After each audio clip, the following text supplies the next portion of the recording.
can share my screen. I have few slides, but I can just talk to.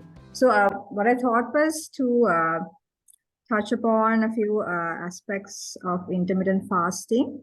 So this is something that sort of has come into the academic circles in the last few years, but although this is sort of been recognized as a fad diet, it had actually been, investigated, and there had been a lot of research done as far as early as 1946. So although we feel it's something new, it's something that had been there. So I'm gonna talk about what intermittent fasting is and how it affects our metabolism and how that gives rise to the positive effects that we want to get from it, and what target groups we can use it on, or whether there are cautions or contraindications when it comes to implementing intermittent fasting, and what are the adverse effects if you're doing intermittent fasting, what are the things you need to think about if you're going to introduce it to a patient, and also a little bit about the various types of intermittent fasting and how you can choose the most appropriate one for yourself, and a little bit about personal experience, but of course my personal experience is quite slim. So if anybody else has anything to add on that would be nice. Does anybody have any questions? Just they can raise their hand, or Rosal can direct it to me. Okay, so intermittent fasting is essentially, as the name implies, so you're essentially fasting, which means you're abstaining from food, and this is a voluntary act. And when you do it in a pre-planned, regular basis to derive a certain objective, this is what we call as intermittent fasting. Now, there are certain terms associated with intermittent fasting. One is time-restricted fasting, where you limit your eating hours to a certain number of hours per day. Also, intermittent fasting includes things like alternate day fasting or 1 meal a day pattern of fasting.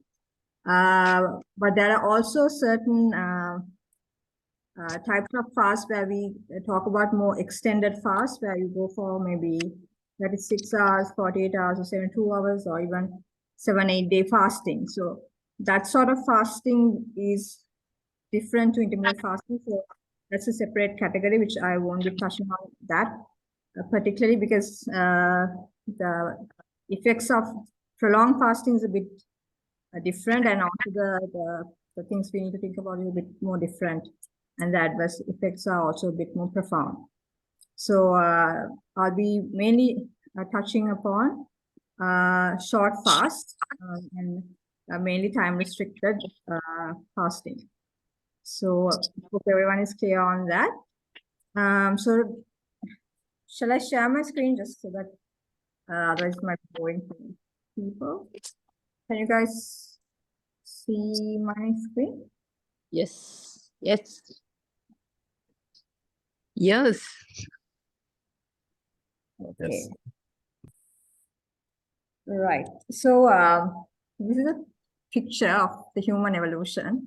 So essentially, the idea about how fasting can impact our metabolism and affect our systemic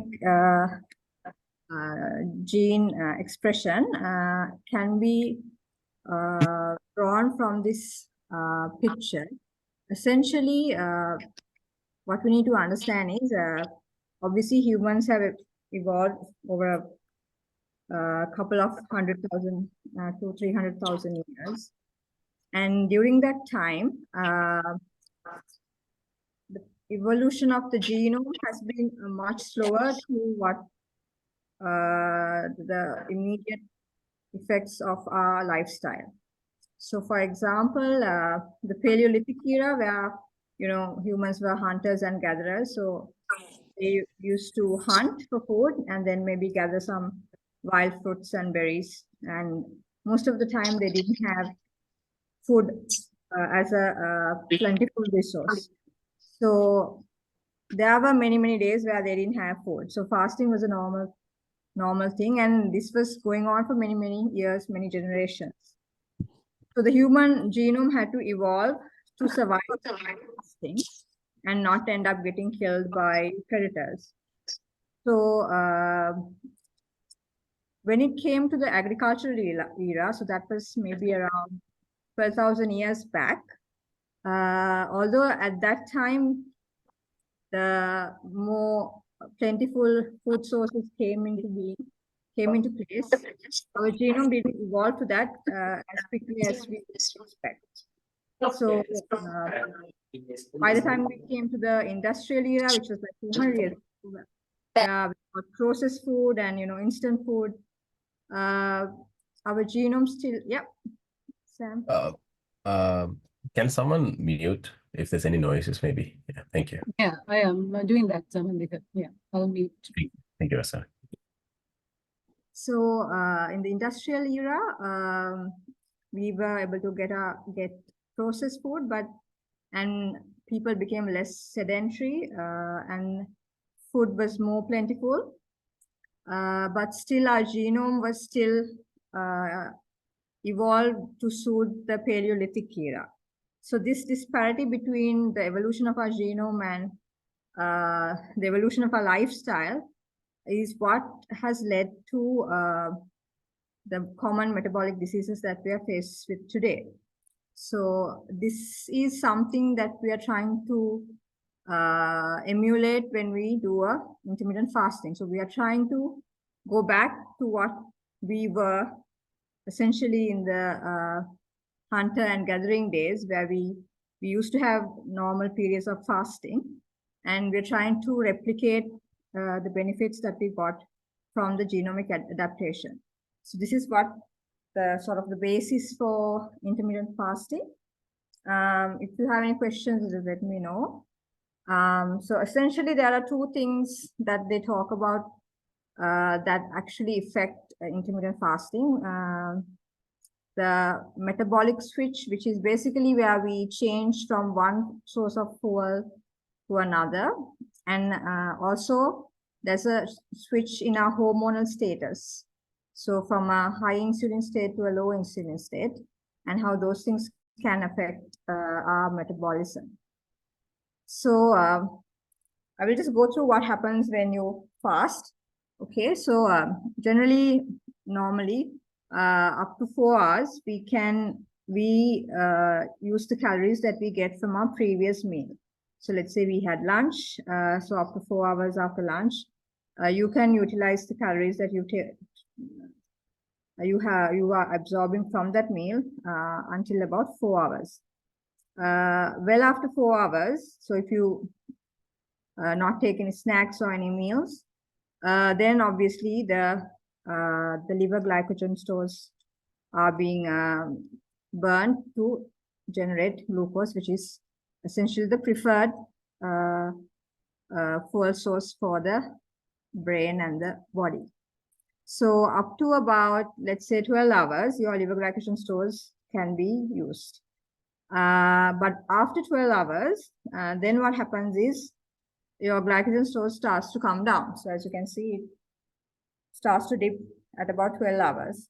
And then obviously to maintain the adequate energy source for the brain, essentially, the liver will look into other sources of glucose giving substrates. So there's two substrates, the protein and the fat, but protein is not a very, the liver is not very keen on utilizing protein for energy. So after about 16 hours, the body starts to mobilize the fat stores for use in the gluconeogenesis cycle.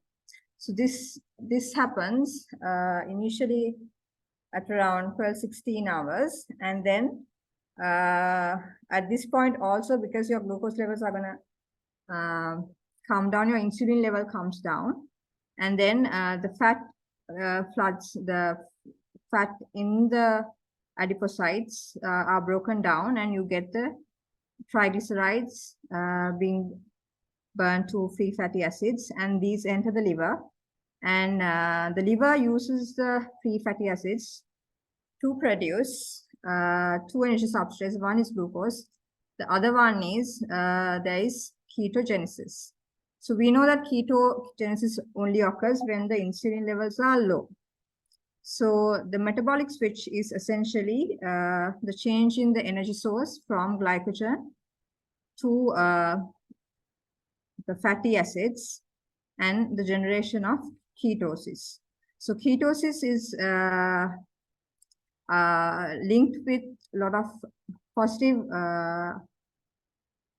downstream effects in our cellular and metabolic level, and that is what actually that drives the whole positive impact with intermittent fasting. And also at the same time, you would notice that when the with your fasting after about 14 hours, your body insulin level starts to come down. So there is a change in your body insulin level, and this facilitates ketosis, because otherwise, if you have high insulin, it's very unlikely that you can generate ketones. So essentially, in a nutshell, this effect of ketogenesis and the low insulin levels, it activates certain pathways in our cell, which has an impact on how our genes are expressed. So ultimately what happens is your genomic expression is changed. So this you would not see this with just a simple calorie reduction. So if you're on a low calorie diet, true, it will affect, you can gain some weight loss, but it won't really help you to get the positive effects of these genomic changes that can happen. So one thing that happens is when you are having a low insulin level, this molecule called mTOR gets down-regulated. Now, mTOR is a sort of a protein kinase that is involved in protein synthesis. So, and also it has an impact on down-regulating what we call autophagy. Autophagy is essentially where the body gets rid of damaged and old cells. So it could be either cells or damaged molecules. So it's like a cleaning up. It's like a cleaning up action. So when these levels go down, it actually helps to promote the cleaning up of the cell and the tissues of damaged and damaged cells or damaged molecules. Similarly, there is another molecule that gets activated called the sirtuins or SIRTs. So essentially, this is another similar molecule that acts as, what it does is essentially it binds to the histones of the gene and sort of untwist the DNA so that certain parts of the DNA can be expressed. So we know that although we have so many genes in our body, not all are being expressed. So most of the genes are sort of in a dormant state. So when the sirtuins get activated, it helps to activate certain, display certain histones, and then there is gene expression. So these genes have been found to have different effects. So one is it has antioxidant effect. Also, it's known to again activate clearing of old and damaged cells. It's also known to increase the amount of telomere lengthening, which is connected to longevity, like so on and so forth. So there is improvement in the resistance to stress and oxidative stress, as well as there is an increased amount of cleaning of the body of damaged cells, which can give rise to things like cancers and things like that. Apart from that, there is also increase in what is called brain-derived neurotrophic factor. So it's essentially a neurotrophic factor. So it affects the nerves and it helps to rebuild new neurons as well as improve neural plasticity. So we do know that neural plasticity is where there is formation of new nerve connections, and this helps in improving cognition and also help to sort of resist neural damage that can occur along the way. Also, there are certain other hormones that kick in. One is the insulin levels goes down, but at the same time, your growth hormone, your cortisol, your adrenaline levels go up when you're fasting. So this helps to make yourself more alert. And also the growth hormone levels help to repair the body. So on one hand, you're getting rid of the damaged goods, and on the other hand, you're repairing the body. So this is the main function of a fasting state. So what happens once you restart eating? So once you restart eating, obviously your glucose level will go up, and then that will cause the insulin to kick in, and the insulin levels will go up. And then obviously the reversal of this will happen. But now when the mTOR levels go up, it actually, I said it has a protein synthesis effect. So it helps to sort of rebuild the cell. So fasting state, you sort of get rid of the damaged goods, and then during the fed state, you go back to rebuilding the body, and there is replenishment of the new molecules being formed and new cells being formed and proteins being synthesized. So essentially, it's a balance between the cell regeneration and the destruction. So the main thing that I think as clinicians or as people interested in treating metabolic diseases, the main thing we are interested in the effect it has on insulin. So we know that most of the metabolic diseases are due to hyperinsulinemic state, or where there is insulin resistance. So when you do a fast, it helps to reduce the insulin resistance and reduce the hyperinsulinemia that results from it. And even if you, so studies have found now, even if you do one single fast, there is a bit of a lag effect where the insulin sensitivity goes up and remains up for a couple of weeks, but it doesn't stay up indefinitely. But only for a couple of weeks, you can see the effect even with a single fast. So that's, I think, something quite important for us to think about. The other effects of a low insulin is that it can also cause effect on your kidneys. Now, insulin can increase the sort of action on the tubules, and there is increase in diuresis. So the concentrating ability goes down.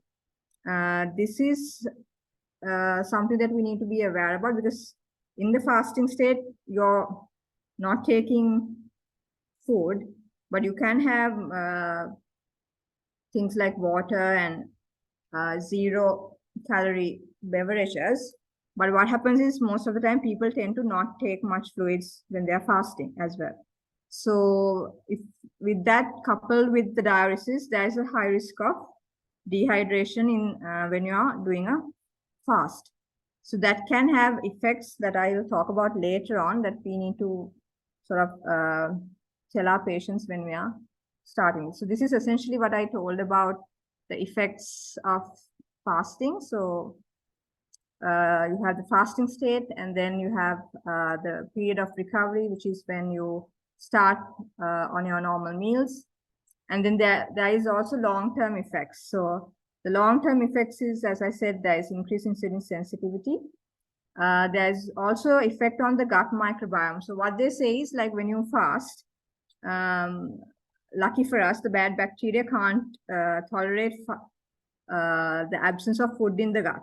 So the good bacteria apparently can tolerate it. So because of that, most of the bad bacteria like yeast, candida, that sort of bacteria tends to get eliminated pretty quickly with a fast. So you tend to restore the balance in your gut. So that's an advantage. And of course, it helps with your lipid metabolism. So things like triglyceride levels, your HDL and LDL levels comes down. And also it has an impact on your blood pressure. So your systolic blood pressure tends to come down, and also it helps to improve your heart rate variability. And in the long term, there is found to be impacts with resistance to diseases, especially cancers, and also anti-inflammatory properties, where they have seen in studies where people with multiple sclerosis and people with rheumatoid arthritis, there have been some positive impact. But these are, of course, very small studies, so we need further evidence to really see what the real impact is. But definitely there is a lot of interest in this subject. So can anybody do intermittent fasting? Can I recommend it to everyone? Obviously, you have to think about few things before you start implementing intermittent fasting. For one thing, it depends on whether the person has any underlying disease, a disease that has increased catabolism or increase in basal metabolic rate. That sort of diseases, it might not be advisable to fast. And also, if the people are young, especially adolescent age group who are within the growth spurt, then of course that is also not recommended. Actually, there are no guidelines per se as to when you are trying to implement intermittent fasting. Some say you can start at any age above the age of 18. Some say 25. So there are no actual cutoffs for the age, but of course you need to think about whether there is what the negative impact will be with fasting, and when you're trying to implement intermittent fasting as a measure of either weight reduction or to tackle metabolic diseases. Pregnancy, breastfeeding, of course, there is high calorie requirement as well as protein requirements. So fasting would not be a good idea. And also people who are on insulin and other oral hypoglycemic drugs that can cause hypoglycemia, like sulfonylureas, then of course you have to be cautious. So essentially, what they say is if you're type 2 diabetic, you can still start, but either you have to go off the insulin or off the sulfonylurea when you're starting with very close monitoring. Other than that, if you're a type 1, of course, then you have insulin deficiency, so then you cannot actually implement intermittent fasting in that sort of patients. And then there are certain conditions where fasting can make the condition worse. So things like a seizure or migraine or gastritis or things like that. In those sort of patients, it's best to avoid. And also if you have any occupational hazard like working in the night or heavy machinery, and that might impact your job performance, then it's better to avoid. But old age group, you can still implement intermittent fasting. There have been studies done where intermittent fasting was used successfully. But you need to be cautious about certain things, which I'll talk about. Main thing is, as I said, they can have low blood pressure. And this is mainly in the initial phase, it's due to the diuresis. And if you don't hydrate yourself, you can get dizziness and headaches and things like that due to the low blood pressure. And also it can give rise to electrolyte imbalance, especially the sodium can go down, so as well as the potassium. So they need to be advised to be on beverages that have electrolytes when they are starting to feed. So they can develop muscle cramps and things like that. These gallstones, it's a bit of a debate there.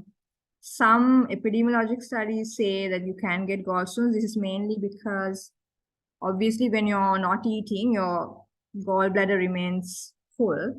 And then when the that tends to cause concentration of bile, which can lead to gallstones. And this can be further worsened if you're on a low-fat diet and then your bile is not being mobilized. So again, no hard and fast rules, but there is a bit of a tendency for gallstones if you're on a very low-fat diet during the eating phase. And as expected, you can get constipation because if you're fasting during that period, the bowel, generally the peristalsis becomes less because of obviously the gastrofollicular reflex is less. And also the other thing is dehydration can cause constipation. In certain cases, diarrhea has also been reported, but again, that is mostly related to drugs or infection and things like that, but not directly related to the fasting per se. So these are the common side effects or problems that people have experienced with fasting. Now, this is obviously, I'm talking about short-term fasts, but if you're having extended fasts, obviously the problems are much more, and I'm not going to touch upon that, but so this is what you need to know if when you're thinking about a very short-term fast. So the next I just want to talk about the types of fasting, intermittent fasting. So, I mean, you must have heard about 16-8 and 5-2 fast, and so there are various names given. So the commonest is where you essentially do what you call a time-restricted fast. So in time-restricted fast, you essentially restrict your eating time to it can be 6 to 8 hours. So ideally, I said that at 14 hours only your ketogenesis sort of kicks in.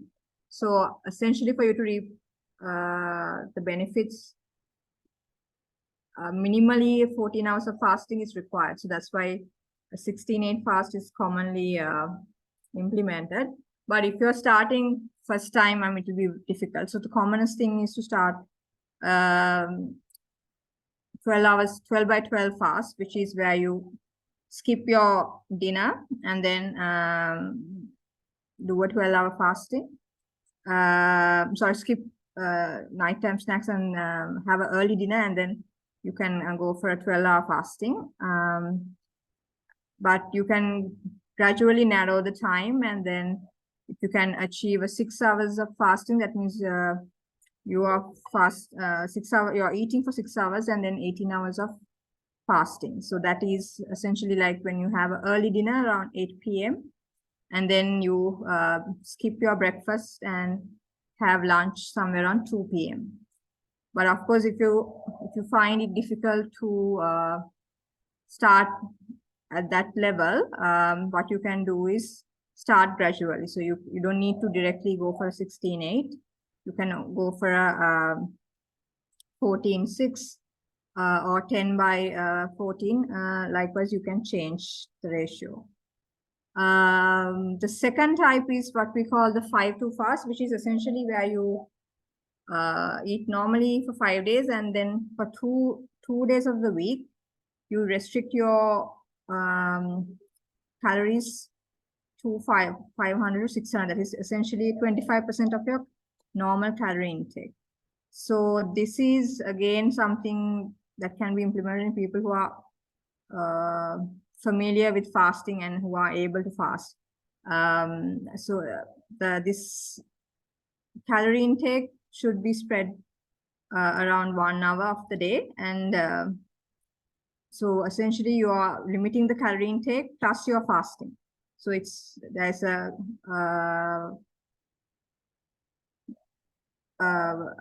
twin effect, so the calorie reduction as well as the fasting. So it's something for people who are able to carry it out, and you can do it for 5 days a week, so 2 days a week. But anything more than that, obviously, you have to be concerned because there is a high risk of you not getting enough nutrients. So generally, you tend to limit it to 2 days a week. Then there's something called 1 meal a day, where essentially, again, you fast for 23 hours and you have just 1 meal over 1 hour. But here, there is no calorie restriction. So you can have your normal amount of calories, but within that 1 hour, and then you fast for the 23 hours. And this you can do either 3 to 4 times a week. Some people do it for 7 days a week. It depends on how good of a control you have on food and cravings. The alternate day fasting is where you, as the name suggests, you do alternate day fast. And the days of fasting, you obviously go on a 0 calorie. You can take water and 0 calorie beverages, but that's a 24-hour fast every other day. Again, this is for some people who are familiar with fasting. So if you're a beginner, I think best is to start with a 12 by 12, where you just skip the nighttime snack and then have your breakfast a bit late to make sure that you fast for 12 hours.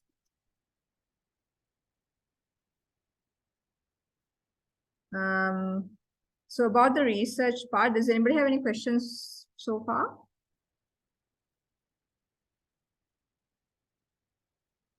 Okay.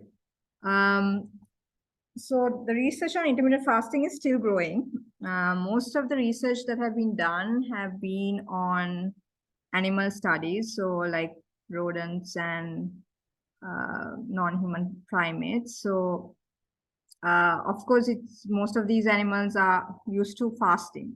So that's quite normal for them. And the studies that are done in humans are mostly a bit having equivocal results. One of the few things that they have demonstrated as positive is there is comparable weight loss, improved insulin sensitivity, and improved glycemic index and reduction in blood pressure. That has been shown in most of the studies. But the other things are quite equivocal, mainly effects on the waist circumference. There have been studies that showed improved waist circumference in some, but in some cases they weren't. So again, these are small studies, so we are unable to really make significant, we cannot make any conclusions based on that. The other problem with these type of studies is that it's difficult to monitor these patients. So unless you have inpatient residential programs, it has been difficult to monitor whether they are actually following the fasting protocols. And the study designs are quite mostly have been kind of descriptive and retrospective type studies. So we're still waiting to see new information on this. One of the few things that they are looking into is the improvement in cancer survival. So things like ovarian, lung cancers, and certain prostate cancer, and in glioblastoma, they have started doing studies to find out if it helps in reducing cancer growth as well as the survival. So it's something that they're looking at. And also there are some studies that are underway to look at the impact on polycystic ovarian syndrome and things like fatty liver disease. So those are things that we can look forward to. As far as Sri Lanka is concerned, I don't think we have done much studies on intermittent fasting in Sri Lanka. Personal experience wise, I don't know whether any of you guys have any personal experience with intermittent fasting. Do you all have any experience in that? So I've sort of started a small cohort of patients from the Eastern province. So we've started them on what we're doing at the moment is a 10 by 14 fast. So where they eat for 10 hours and 14-hour fasting. So this population consists of females who are in the reproductive age group, and who are currently overweight or obese and having related metabolic diseases. So I'm yet to see the results, so I cannot comment on how it's going to be, but it's something that they've taken up quite well. So let's see how it goes. Personal wise, I mean, I did try intermittent fasting once. Like I went on this skipping breakfast, which was not essentially my mindset was not to do intermittent fasting. So happened that the workload was such, and then you ended up getting into intermittent fasting. But what I experienced was one of the things that the energy level was actually normal. So there's a lot of talk about, your energy level goes down and you cannot function throughout the day, but I didn't find that to be the case. But of course, this is an individual opinion. And also the immunity, the other things that people have is, but it has negative impact on immunity. But again, most of the studies don't show that to be the case. Of course, there is the thing about loss of lean, the muscle mass. Of course, that can happen if you're on a low protein diet, and also if you're not exercising and you're not doing aerobic or any resistance training, then there is evidence to say that there can be a loss of lean body mass, and the muscle mass can go down. But there have been a few studies that have shown that with exercise and adequate amount of proteins, that can be overcome without any issues. That's practically what I want to talk about intermittent fasting. If anybody has any questions, I'll be happy to answer.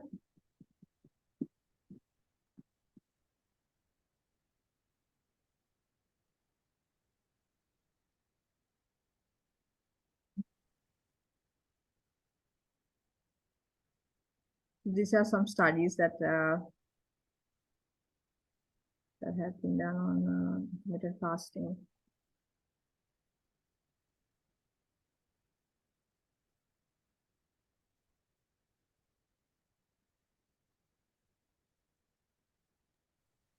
All right, thank you, Rukshani.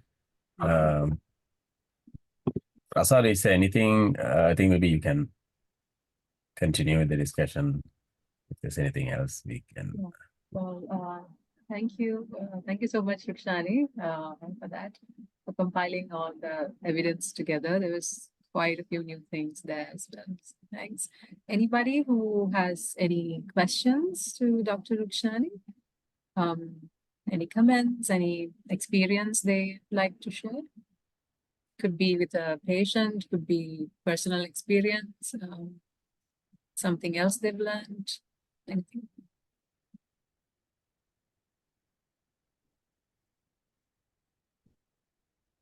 Hi, everyone. Ryder here. Sorry for the background noise. I'm in a public space at the moment. I hope it's not too disturbing. Rukshani, that was really great. Thanks a lot for the presentation. Another point that I would like to comment on is the fact that basically sort of speaking to patients on even what to incorporate during their eating window, because a lot of them think that intermittent fasting is great, they practice it, but then they're not really careful with how they implement the, what the intake of calories are like during that eating window period. So that is also something that we can touch on when we speak to them about intermittent fasting. Absolutely, yes.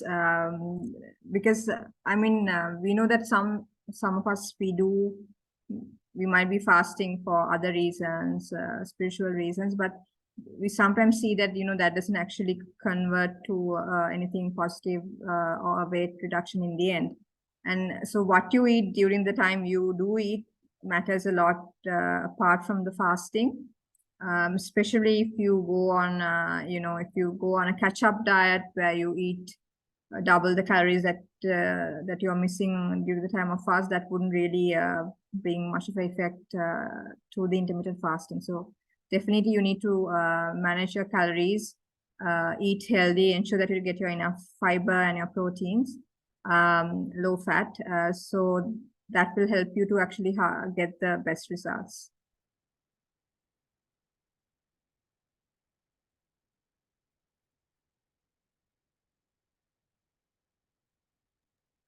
Hi, Rukshani. Yeah, it's a really good discussion. Thank you.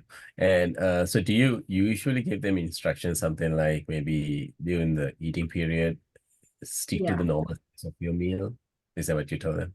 Yes, yes. So we before we started on the intermittent fasting, we advised them on what they can eat for the lunch and the dinner. And we had previously discussed about portion sizes and how much of calories that you get. So they have a idea about what things they can eat and what things they need to steer away from.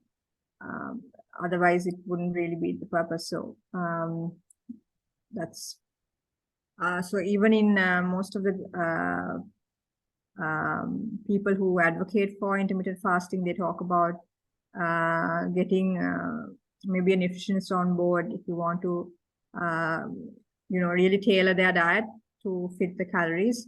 In Sri Lanka, it's a bit difficult to count the calories per se, but you can give a rough idea, like a rough guideline as to how much they can eat and how much calories they are taking in, and that does help in the long run.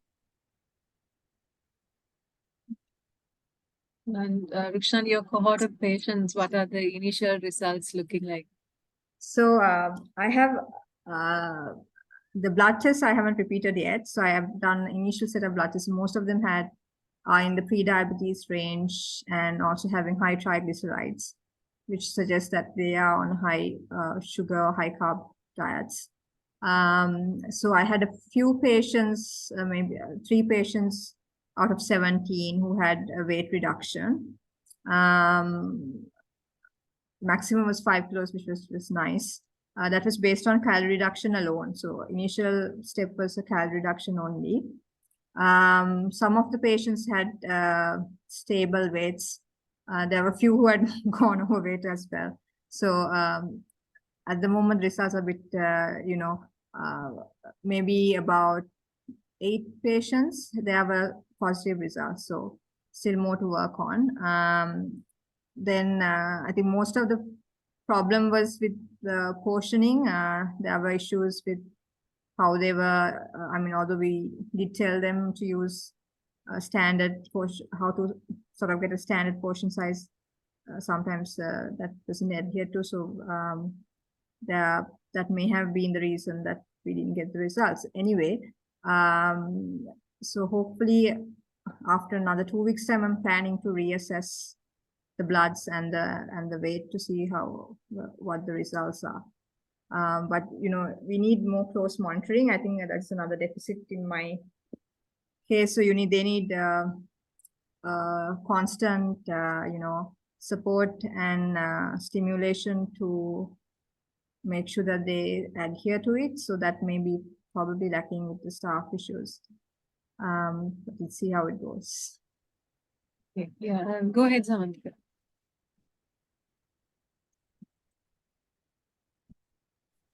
Just a suggestion. I'm pretty sure you have probably considered that, or perhaps you're using it already. If you have a registry, that would be really helpful, like a patient registry. Oh yeah. I'm done Excel sheet.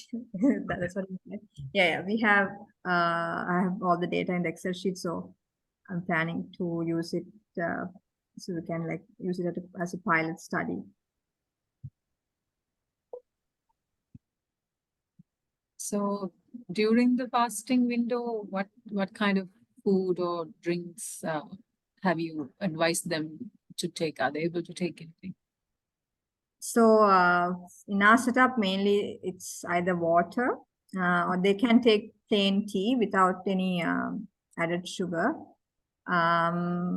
Black coffee is an option, but most of them are not very keen on taking black coffee because I think the taste is a bit bitter and then they're not very eager. But those are the 3 things that I've advised them. If I may ask a question, so this is the 16-8-hour fast, right? Yes. No, Yeah, I'm doing current cohort, I'm doing 10, 14 because I've just started them on net. So it's not the ideal time restriction, but I've sort of starting on that so that it's more feasible for them to start as a thing, yeah. And do they find themselves having symptoms of like gastritis sometimes? Do they complain of that? Yes, so some of them had gastritis issues. So those patients I didn't implement the intermittent fasting. So those who didn't have any previous gastritis, I implemented it. So because there is if they have GORD, then I mean you don't want those symptoms to get worse. So because of that, I didn't implement it. Thanks. Can I know for how long you recommend doing this? So I'm actually Yes. gonna follow them up for another 4 weeks. Yes, but Uh, won't the, if sorry. no, during the intermittent fasting period, you will lose weight and all these benefits will be there. But is a person supposed to do it forever? So if you Or want, is it just to achieve a weight loss? in my case, of course, mainly they have a lot of. I want to improve their glycemic control and also the lipids, plus or minus weight loss.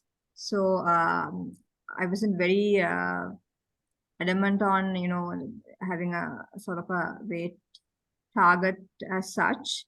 I mean, ideally, if you want to have like a sustainable effect with intermittent fasting, you need to continue it. Like if you just, let's say you do it for 8 weeks and then you stop, you will definitely have some effect going in for another 3, 4 weeks. But of course, after that, if you go back to your old self, then, it's gonna come back to the same thing.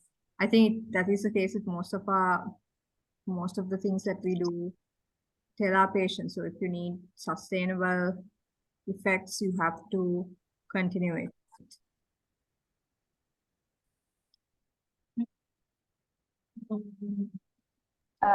Just Yeah. sorry, It's right one there. more. Go ahead.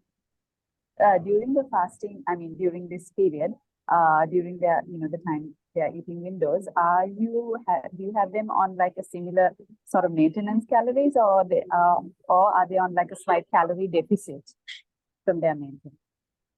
So from the initial, like at the time of recruitment, from the amount of calories that they were on, I have reduced their calories by about, not a lot, maybe about 300, 500 calories. So I've been asking them to continue that, but obviously 2 meals. So that means there is maybe about a 500 to 600 kilocalorie reduction overall. Thanks. Yeah. Anybody else? Any experience you want to share? Anything you want to talk about regarding intermittent fasting? We actually, over time, we're about 50 minutes now. It's wonderful. I didn't feel the time passing. We can hang around for about 10 more minutes. If you guys have anything you'd like to discuss and talk about, now is the time. Can I ask, are there Yes. any adverse effects of intermittent fasting? Yes, I mean, for one thing, as I mentioned earlier, like you can get initially the hunger cravings. So when you're starting on intermittent fasting, they find it very difficult because of the cravings that you get. But this is very transient, so you need to obviously tell them that this is bound to happen, but it won't last forever. I mean, it tends to improve with time. And then the main things are the dehydration is a concern. So if the patients are not taking enough water, there is, especially in this heat wave, so people can get dehydrated. That can cause low blood pressure, headaches, dizziness, and things like syncopal attacks and things. So that's something to be concerned about. And also, if you're not taking adequate electrolytes, you can get muscle cramps and things.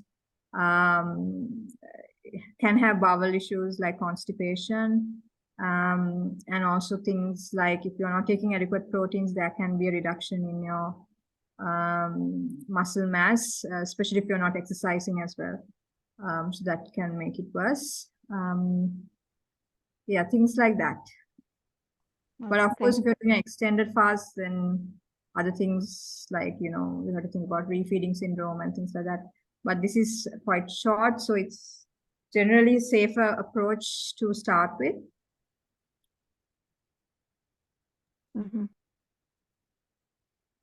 Okay. We can take one more question. Comment. Shall we ask everybody to put on the videos just to see? It'll be nice if we can see you guys. Thank you for coming for this session. We are hoping to continue these sessions to start off with at least maybe 2 times per month. And we do have certain topics, interesting topics lined up. For example, next talk, we want to talk to you about how a whole food plant-based diet can help with diabetes reversal and what is new in that research and what we can apply. And then we have things coming out regarding research, like there is so much of research now in the world. How do you decide what research is valid and what is good research? Because now, whatever research you want, you can probably search for it and confirm your opinion. So how do you figure out if a research paper is good? We have things coming up regarding positive psychology interventions and, what you can do to be happier, which is using the latest scientific evidence. We're going to talk about positive relationships, which is a wonderful, wonderful topic. We will discuss also sleep hygiene. We will talk about blue zones, the lessons that you can take from the blue zones and what kind of similar characteristics are there in our setup and what are the resources that Sri Lanka has that we can actually use and many more. So if there are particular lifestyle medicine related topics that you want us to talk about, you can let us know, in the SLSLM chat, or you can let any one of us know through personal message or call. So eventually we hope to move this to a in-person platform so that, we can get to know you guys. And well, that's planned for this year. Anything you guys want to ask? Final question, comment? Anything you all want to suggest to us that you would like to see in the future? Or whether you want to get involved in anything, we are open for ideas.